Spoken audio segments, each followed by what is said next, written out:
Vamos estar abrindo a palavra de Deus do livro de Deuteronômio, capítulo 31, do versículo 6 até o versículo 8.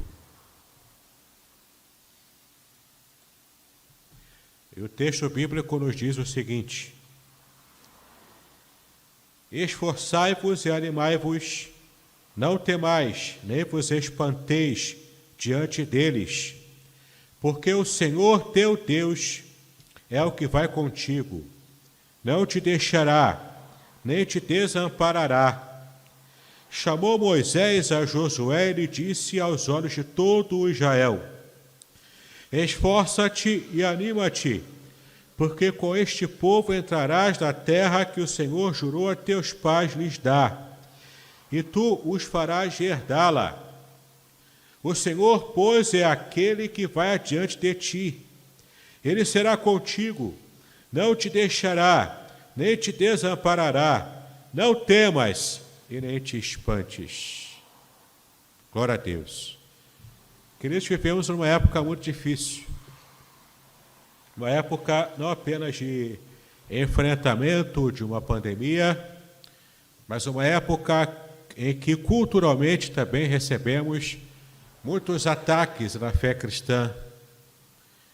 Há um período de desconstrução de todo modo de pensar, de toda maneira de servir a Deus, de querer manter a sua fé no Senhor. Valores importantíssimos para a existência da própria humanidade têm sido atacados diuturnamente. Valores, por exemplo, como o da família, valores como o da masculinidade, o da feminilidade. E hoje em dia parece que as pessoas têm vergonha em demonstrar que de fato ele é homem, ele é masculino, ele é macho, e mulheres também têm tido dificuldade para demonstrar o quanto elas podem ser femininas e sensíveis. Porque de fato Deus fez cada um de nós dessa maneira. Cada um de nós foi preparado por Deus, foi criado por Deus com uma personalidade. E essa personalidade tem sido desconstruída por causa da cultura em que vivemos. Por exemplo, quem esteve acompanhando o Big Brother recentemente pôde ver qual era o resultado de um homem desconstruído. Patético esse resultado. Risível, porque a gente não consegue enxergar ali alguém que de fato está espelhando a glória de Deus no tipo de maneira com a qual Deus o criou. Foi uma situação vergonhosa para aqueles que estavam assistindo aquele programa. E assim a cultura vai desconstruindo coisas. E assim a cultura vai demolindo valores importantes. E quantas vezes nós mesmos, como cristãos, assumimos esses valores como se fossem valores especiais, porque queremos ser moderninhos, porque queremos ser relevantes para uma sociedade que prefere estar distante de Deus a todo custo. Então, para podermos ser aceitos por essa sociedade, por esse mundo vazio de Deus, vazio de valores, nós muitas vezes vendemos as nossas convicções, os nossos valores, porque simplesmente achamos que é mais importante sermos bem-quistos, aceitos por uma sociedade vazia dos valores de Deus. O texto fala para a gente de uma situação de liderança. E estamos estudando ao longo de alguns domingos aqui na nossa igreja sobre esses valores de liderança. Porque estamos em um processo de eleição de novos oficiais para a igreja. Portanto, é importante que estejamos observando na Bíblia esses valores de liderança, para que possamos, então, ter bem claro em nossa mente quais os valores que Deus requer de líderes. E aqui Deus está falando de uma situação em que está havendo aqui uma passagem de liderança. Quem escreve esse texto era Moisés. Ao longo de algumas pregações que eu tenho feito aqui na nossa igreja, devido a esse tempo de falarmos sobre liderança, eu tenho falado de como Deus estava trabalhando com Moisés, ao ponto de ele ser um líder especial, um líder que estava realmente agindo conforme a vontade de Deus, para então estar conduzindo aquele povo rebelde, aquele povo que passou por muitos anos de escravidão no Egito e precisava agora se ver como uma nação organizada, uma nação que precisava estar retomando a sua perspectiva de um povo que conhece, que adora, que serve ao único Deus vivo. Os 400 anos que Israel esteve preso no cativeiro egípcio, esteve trazendo sobre aquele povo uma grande carga espiritual de idolatria. E isso estava, inclusive, fazendo muito mal àquele povo. E então, Deus, através do seu filho, através do seu servo Moisés, estava, então, desintoxicando a mente e o coração daquele povo de toda aquela corrupção produzida pela idolatria egípcia. Moisés passou por muitas dificuldades como líder.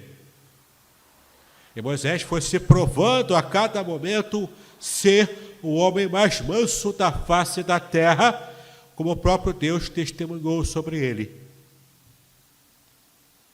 E então, nos desafios da liderança, Moisés, por um deslize, ele é então tratado por Deus, e como uma parte desse tratamento, Deus fala para Moisés o seguinte: você, Moisés, não vai entrar na terra prometida. Você vai visualizá-la ao longe, mas você não vai colocar a planta dos seus pés em Canaã. Deus sabe o que faz. Para a gente parece que é uma medida muito pesada, muito dura para alguém que serviu a Deus com tanta fidelidade, com tanta proximidade, com tanta intimidade com o Senhor. Mas Deus, de repente, priva Moisés de receber o fruto, a bênção, o resultado, o prêmio do seu trabalho, o prêmio de toda a sua luta, o prêmio da sua vida. E a gente muitas vezes não entende por que Deus agiu assim. Deus sabe o que faz, porque Moisés talvez tivesse dificuldade, devido à sua idade muito avançada, a ter agora que entrar nessa nova etapa, uma etapa de guerras, uma etapa em que precisava ser o homem mais forte do que nunca, para como guerreiro levar Israel a conquistar os povos pagãos que estavam ainda espalhados sobre Canaã. Então Deus fala para Moisés: você não vai entrar. É como se Deus estivesse poupando Moisés de toda aquela luta, de todo aquele trabalho vindouro. Mas não deixou Israel desamparado. O Senhor não é aquele cujo caráter é daqueles que abandonam as pessoas, não. Ele prometeu a sua presença. Ele prometeu agir em favor do povo. E, de fato, ele estava já tirando Moisés de cena para estar, então, substituindo Moisés e colocando alguém à altura do seu grande líder, alguém à altura de Moisés, que esteve lá aprendendo com ele passo a passo. Que o moço de Moisés, aquele que estava com ele como ajudante, mas estava aprendendo passo a passo a como ser um líder que agrade o coração de Deus. Então, no final da vida de Moisés, quando ele escreve o livro de Deuteronômio, ele já estava no final da sua vida. E nesse livro ele está repetindo toda a lei que ele já havia recebido de Deus e relembrando aquela nova geração que estaria dentro em breve com Josué, adentrando Canaã, adentrando a terra prometida, mas essa geração precisava receber novamente aquela carga de revelação do que era que Deus queria que a nação fizesse. Aquele povo precisava relembrar, refrescar a sua memória sobre as coisas de Deus, sobre a lei de Deus, sobre como agradar a Deus nos seus sacrifícios, nos seus cultos, na sua vida em particular, na sua vida familiar. Então, Moisés, imbuído dessa missão final, ele faz reverberar aos ouvidos do povo essa mensagem, relembrando a lei de Deus. E no final, quando Deus fala para ele e mostra para ele que Josué seria o seu substituto, Moisés recebe essa notícia com grande alegria, com grande prato de alegria e de vitória, porque ele sabia que o Senhor estava na condução do povo escolhido. Moisés, então, ele fala primeiro ao povo. É interessante o que ele diz aqui para esse povo. E depois ele pega aquela mesma palavra, aquela mesma mensagem e redimensiona, não apenas para o povo de modo amplo, mas redimensiona para uma única pessoa, para o líder que o substituiria.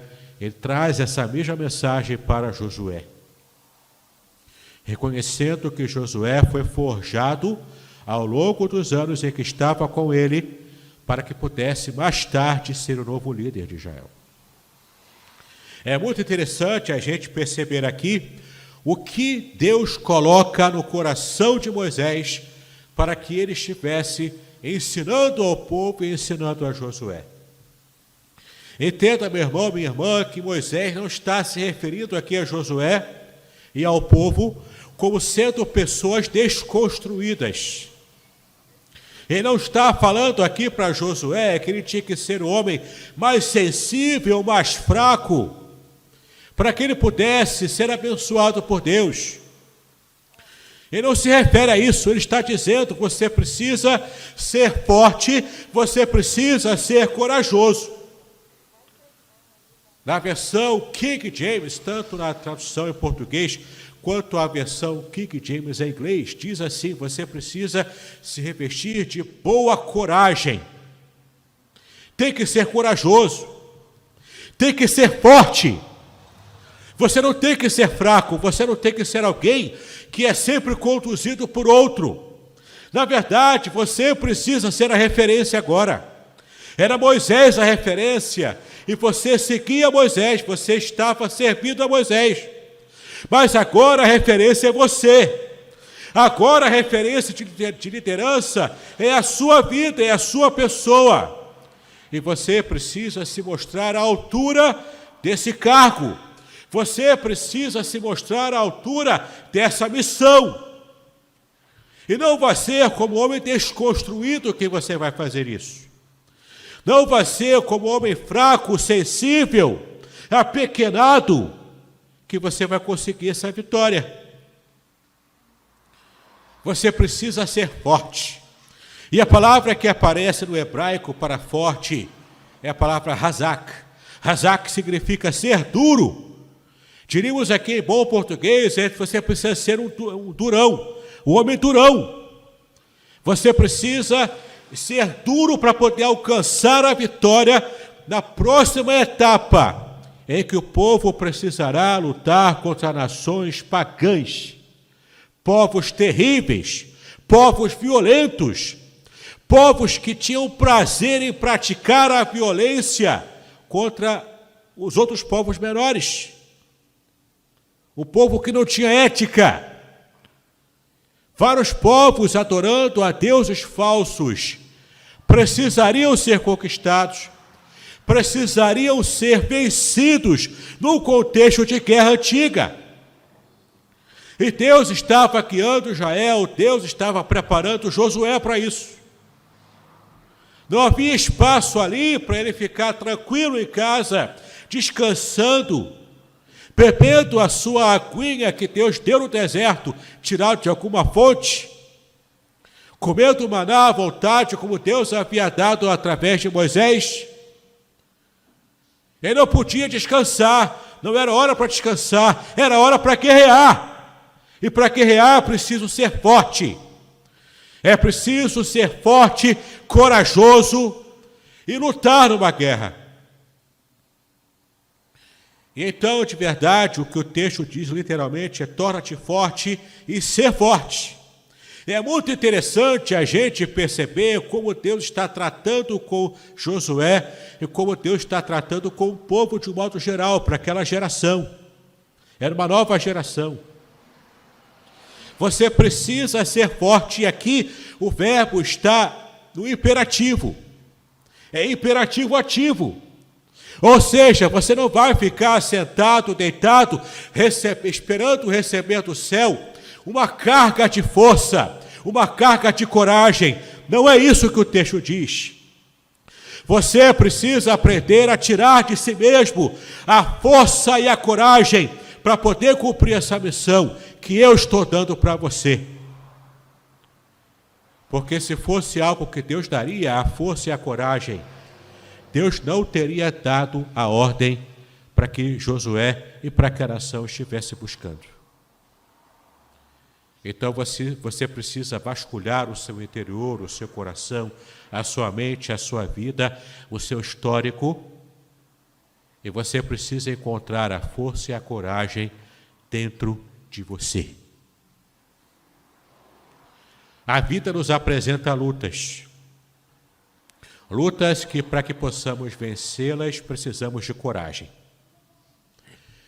Precisamos de boa coragem, precisamos de força, porque se ficarmos sempre nos desconstruindo e nos tornando fracos, não conseguiremos as vitórias que o Senhor tem preparado para nós. Gigantes terríveis se levantam contra os servos de Deus.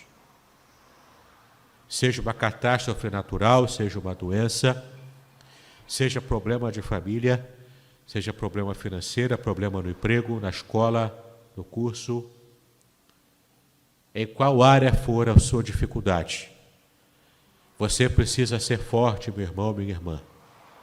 Você precisa se revestir de coragem, coragem que o Senhor está agora te conclamando, para que você busque dentro do seu próprio coração, dentro da sua própria mente, dentro daquilo pelo qual você foi forjado, você foi forjada. Levanta agora a sua cabeça, não fica prostrado não. Se levanta, o Senhor é com você. Em outras palavras, o que Deus está dizendo para a nação de Israel e também para Josué é o seguinte: pegue com força essa missão. Por quê? Porque eu estou pegando você com força. Eu estou cuidando de você. Eu estou tratando de você com a mesma força poderosa que eu estive livrando Israel lá da escravidão do Egito, tirando com mão forte. Eu vou continuar guiando esse meu povo na conquista da terra prometida, mas é preciso que você esteja imitando a minha força. É preciso que você esteja aprendendo comigo a também ser forte. Não tem que ficar chorando miséria aqui, não precisa ficar chorando com a fraqueza, encolhido nos quatro cantos da terra. O meu povo foi chamado para alcançar a vitória, porque eu estou com o meu povo. Então, Josué, torna-te forte e ser forte. Torna-te forte e ser forte. Fique duro, fique amplamente forte diante das circunstâncias, dos desafios que virão à frente. E no versículo 8 nós vemos aqui o arremate de tudo isso. O Senhor, pois, é aquele que vai adiante de ti. Ele será contigo. Não te deixará, nem te desamparará. Não temas e nem te espantes. A minha força vem do Senhor. A minha coragem, ela vem do Senhor. Porque eu confio no meu Deus. E eu sei que Ele está comigo. Eu sei que Ele não vai me desamparar. Eu sei que o Senhor não vai me abandonar. Por isso eu posso segurar firme no cajado da liderança que Deus me deu. Por isso eu posso segurar firme a missão que Ele próprio me entregou. E com essa segurança que eu tenho de agarrar firmemente a esse trabalho, a essa missão, eu tenho a certeza que Deus vai na minha frente, aplanando caminhos, abrindo os caminhos para que eu possa passar. E quando aparecer um obstáculo grandioso demais, como aquele mar vermelho, aquele mar de juncos, diante de mim, eu consigo ter a certeza de que o Senhor fará esse mar se abrir. E eu vou passar, porque eu confio no Deus Todo-Poderoso, a quem eu amo, a quem eu sirvo.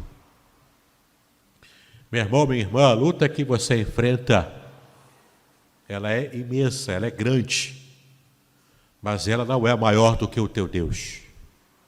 E se o Senhor teu Deus disse que Ele está contigo, confia no Senhor, porque Ele vai à tua frente. O próprio Jesus disse: eis que eu estarei convosco todos os dias da sua vida. O próprio Senhor Jesus disse que está conosco. O Espírito Santo que habita em nós nos dá a certeza da vitória, porque nós já somos mais do que vencedores, por meio de Cristo que nos amou, como Paulo disse em Romanos capítulo 8. Eu não preciso temer, eu não preciso me encolher, eu não preciso ficar moado, acuado.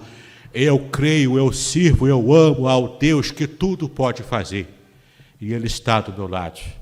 Ele está do teu lado, meu irmão. Ele está do teu lado, minha irmã. E em Cristo nós somos mais do que vencedores. Em nome do Senhor Jesus Cristo. Que o Senhor tenha falado ao teu coração através desse texto. Seja você um líder, seja você alguém que é candidato a líder na igreja do Senhor, seja você simplesmente o irmão comum da igreja, mas que tem também o seu direcionamento de liderança na família, no trabalho, não importa. A crise que enfrentamos, nós as enfrentamos em nome do Deus Todo-Poderoso, que vai sempre à nossa frente.